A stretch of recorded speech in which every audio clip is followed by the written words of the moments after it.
Sentence City by Vaughan E. Tatum.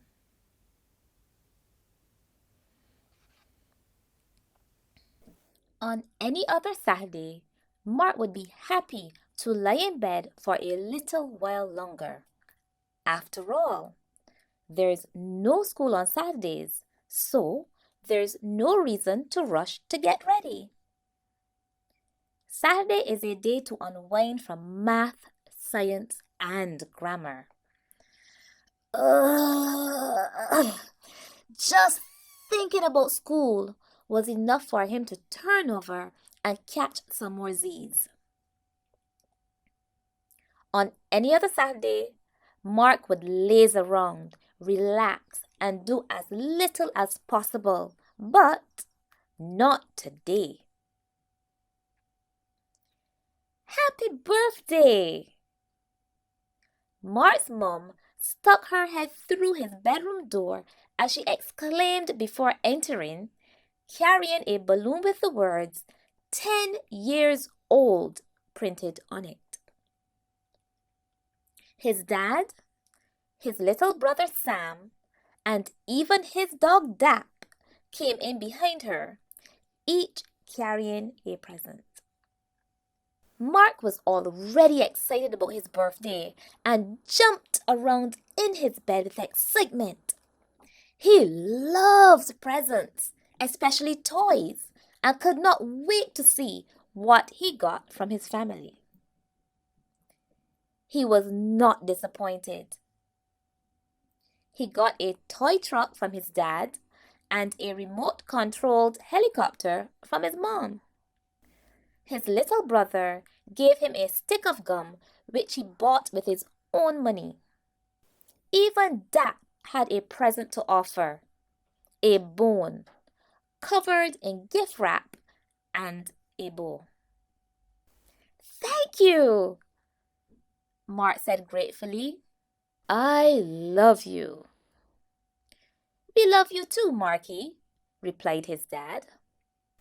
"There's one more present," his mum chimed in, "from your grandmother." She handed him the gift. It was thick and had flat sides. Mark realized straight away it was a book. "Oh man," he said disappointedly. "A dumb old book." He placed the book at the edge of the bed. "Aren't you going to open it?" his mother asked. "Later," Mark replied. "Sam, let's play with my truck." Later in the day, Mark went to his room to get his football. He searched for it and found it under his bed. He came from under the bed and accidentally knocked his grandmother's present onto the floor. He picked it up to put it back when he noticed it was glowing. Curious to find out what was going on, he unwrapped the gift and found it was the book with a soft yellow light. The name of the book was Sentence City. Mark opened the book. Inside, there was a message to him from his grandmother. "Your imagination is enough, Gran. Mark turned the page and saw a picture of a large golden gate and a lady waving, as if she were waving at him. He waved back. Then the unthinkable happened. The book glowed more and more until it lit up his entire room. It became so bright that he had to shut his eyes. When Mark opened them again, he could not believe it. There, standing in front of him, were the golden gates from his book. He stared up at the gates in awe. Am I dreaming? Where am I? How did I get here? He asked himself. You are in Center City, a voice from behind him responded. And it was I who brought you here. It was the lady from the book. She stood, not much taller than Mark, brushing back her red hair. I'm Gina, and I need your help. The city was incredible. There were lots of trees all around to make the place beautiful. Mark could see a river not too far from him. There were many tall buildings too. The streets were wide and the sidewalks were clean. But something was still wrong. Everyone around them seemed so sad. No one was smiling as they walked the streets or sat on the benches, and no one was enjoying the view of the lake. What's wrong with the people? Mark asked Gina. That's why I need your help, Gina responded. As mayor of this city, it is very important to me that the people are happy, but I've run out of ideas. But how can I help? Let me take you around the city. They walked towards a small building on a corner and found a man standing by the door in a white coat, looking quite sad. This is Dr. Prim, said Gina. He's new to the city. What's the matter, sir? I haven't had a patient since I came here to live, the man cried. Where's your sign? My sign? A sign that lets people know who you are and what you do. Mark asked for some cards and a marker and wrote, Doctor. Now let's find somewhere to put it so that everyone can see it. How about here? Asked Dr. Prim. He placed his new sign on the space above his door. Perfect, Mark said excitedly. Now everyone can identify you. You are going to have patients in no time. Just then, a lady was walking by. She stopped to read the sign. Gina greeted her. Hello, Mrs. Pop. How are you today? Hello, Mayor Gina. What is this you've made? It's a sign. My friend Mark made it. Maybe if I had a sign, people would know I sell flowers, she said. Can you make one for me too? No problem.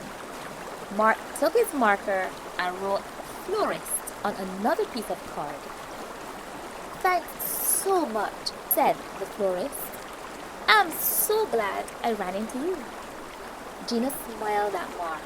I knew you could help. Will these signs only work with people? No. We can name places and things too. That's great! Gina exclaimed. We should get started. Mark and Gina went all around the city attaching signs. They used signs to name the park, the school, and the beach. They also used signs to name fruits and vegetables in the supermarket. Soon, people all over the city were making signs too. They were happy that they now knew how to find the people, places, or things they needed. Mark and Gina were almost back where they started when they heard their names being shouted and saw the doctor and the florist running towards them. Wait, Mayor Gina! Wait, Mark! There's one more sign we need to work on. What's that? Come on! It's over here, The doctor and the florist led Mark and Gina to the doctor's office.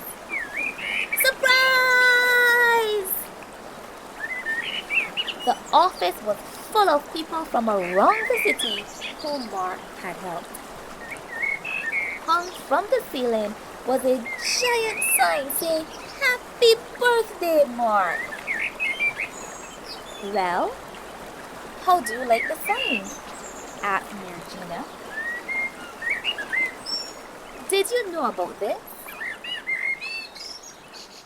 It's the least we could do after all you did for us today. The party was a lot of fun. There were signs for all the snacks, and they played a game of naming people, places, and things. Mark, you were a big help today, Gina said. I cannot thank you enough for what you did. It was fun, Mark replied, but I'd really like to go home now. That's easy, Mayor Gina said. When you're ready to go home, just wave goodbye. Mark turned to everyone in the room. I'm going home now. I had a great time today. Bye, Mark, said Dr. Prim. Thanks again, said Mrs. Pop. Mark waved at everyone as the room got brighter and brighter, just like before. Did you find the football? Mark looked up and saw Sam staring at him from by the door. Yes, it's right here. He picked the ball up and threw it to Sam. All right, let's go. Mark stood up and looked at his book one more time. A picture of everyone at the party was on the last page. They were smiling and waving as if they were waving at him. He smiled too, closed the book, and ran outside to play. Mark stood up and looked at his book one more time. A picture of everyone at the party was on the last page. They were smiling and waving as if they were waving at him. He smiled too, closed the book, and ran outside to play.